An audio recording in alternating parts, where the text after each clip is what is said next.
Welcome back to espresso. बात करें हम कुछ सियासत के हवाले से। ब्रेक से पहले शेख रशीद अहमद साहब हमारे साथ मौजूद थे और अब हम आगे बढ़ते हुए ज़रा पीडीएम के हवाले से मजीद बात कर लेते हैं, चूँकि इस वक्त जो पीडीएम की पॉलिटिक्स है इस पर फिरदौस आशिक अवान साहिबा ने कहा है कि वो आईसीयू में है, जल्द मौत की खबर आ सकती है। कुछ ऐसी स्टेटमेंट्स भी आ रही हैं।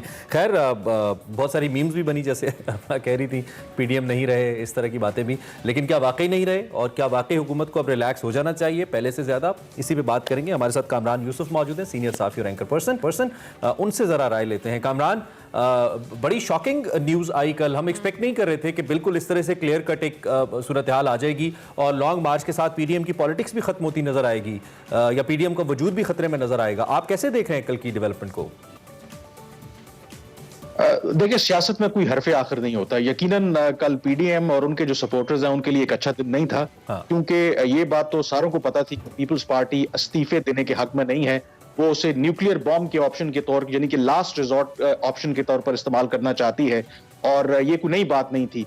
लेकिन ये जो नुक्ता है उस नतीजे पर पहुंच जाएगा कि जहां पर इतना इख्तलाफ बढ़ जाएगा कि ये जो लॉन्ग मार्च को मुलतवी करना पड़ेगा। क्योंकि कहा यही जा रहा था कि तमाम जमातें जो हैं वो तकरीबन इंतजामात मुकम्मल कर चुकी थी कि किस तरीके से लॉन्ग मार्च करना है। तो ये मेरे ख्याल में काफी हैरान कुन था। लेकिन अगेन सियासत, आपको पता है कि उसमें कोई हरफ आखिर नहीं होता। 10 जमातों का ये अलायंस है और 10 जमातें ऐसी भी हैं कि जो माजी हैं उनका एक पूरा एक हिस्ट्री रही है, और फिर इनके इख्तलाफात भी हैं, नजरियाती भी, और बहुत से मामलात पर, और तमाम लोगों का एक नुक्ते पर मुत्तफिक होना, आई थिंक ये बहुत बड़ा चैलेंज होता है। यहां तक ये इत्तेहाद चलता रहा तो ये भी बहुत बड़ी बात है। लेकिन आई स्टिल बिलीव कि ऐसा नहीं है कि शायद कल पीडीएम के लिए मुश्किल दिन जरूर था, लेकिन ऐसा नहीं है कि शायद this is end of the road. शायद अभी भी कहीं ना कहीं बातचीत करके इसको पटरी पे दोबारा चढ़ाने की कोशिश की जाएगी। ठीक हो गया। अच्छा कामरान, अभी हमने कल स्टेटमेंट भी देखी, आसिफ अली जरदारी के बयानात के हवाले से बात की जाए, और फिर पीडीएम में इख्तलाफात कल बहुत खुलकर सामने आए और हमने देखा भी। और उसके बाद मरियम नवाज साहिबा की जो प्रेस टॉक थी उसमें उन्होंने कहा कि जिसने नवाज शरीफ से बात करनी है वो पहले मुझसे बात करे। बहुत खुलकर उन्होंने ये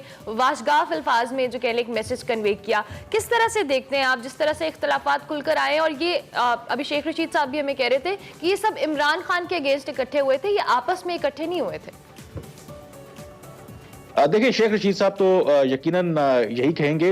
इख्तलाफात की जहां तक बात है, इसको दो तरीकों से आप देख सकते हैं। एक कि जैसे मैंने कहा कि ज़ाहिर है कि बज़ाहिर ये जमहूरी जमातें हैं, और अगर आपका किसी इश्यू के ऊपर इख्तलाफ है तो खुलकर उसको एक्सप्रेस करना चाहिए। शायद आसिफ अली जरदारी साहब को ये लगा, क्योंकि इस जो सरबराह इजलास था पीडीएम का, इससे 2-3 रोज पहले नवाज शरीफ और खुद मौलाना फजलुर रहमान ऐसे बयानात उन्होंने देना शुरू कर दिए थे कि अगर इस्तीफे ना दिए गए तो 26 मार्च का जो लॉन्ग मार्च है वो बेमानी होगा।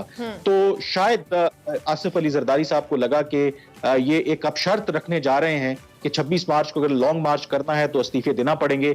तो उसको मेरे ख्याल में न्यूट्रल करने के लिए या काउंटर करने के लिए फिर आसिफ अली जरदारी साहब ने ये शर्त रख दी कि ठीक है, अगर आप इस्तीफे देना चाहते हैं तो फिर नवाज शरीफ साहब पाकिस्तान वापस आ जाएं और फिर मिलकर जदोजहद करते हैं इस गवर्नमेंट के खिलाफ।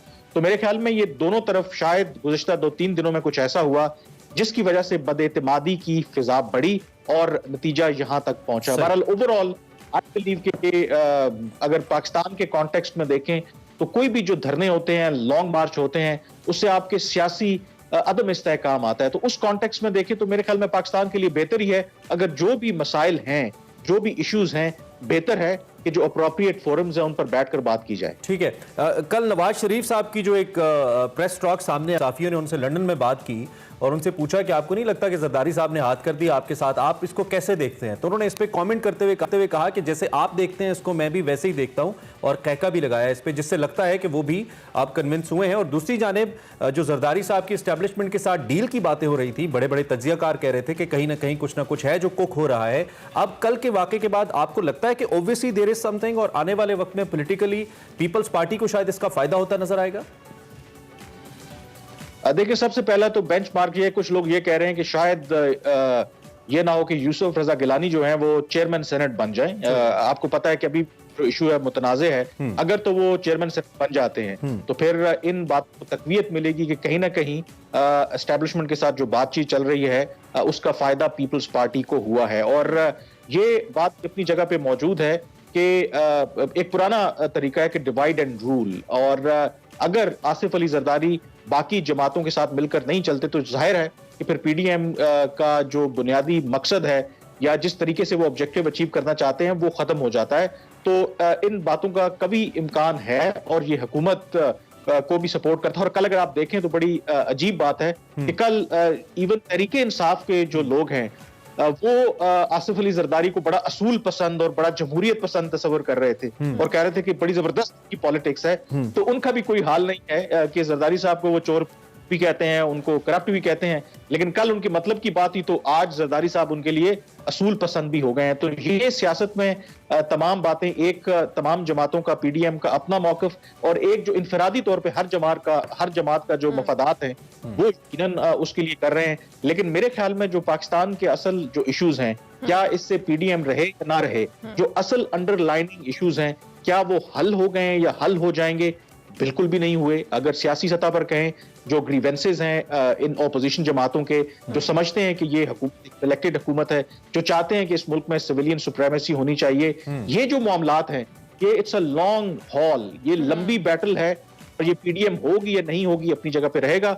और सेकेंडली जो इंपॉर्टेंट चीज है कि पीडीएम की नाकामी जो है वो ऑटोमेटिक सक्सेस नहीं है पीटीआई की। बेशक शादियां वो खुश हो रहे हैं, असल जो चैलेंजेस पीटीआई को इस वक्त दरपेश हैं, जब तक उससे वो नहीं निपटेंगे, पीडीएम हो या ना हो, वो असल उनके लिए चैलेंज है। और I always tweeted as well about the second inning, आपने कहा कि वो सेकंड इनिंग कभी शुरू नहीं हो गया, जस्ट फॉलोइंग। ऐसा ही है। Kamran, thank you so much for joining us, बहुत शुक्रिया आपने हमें इस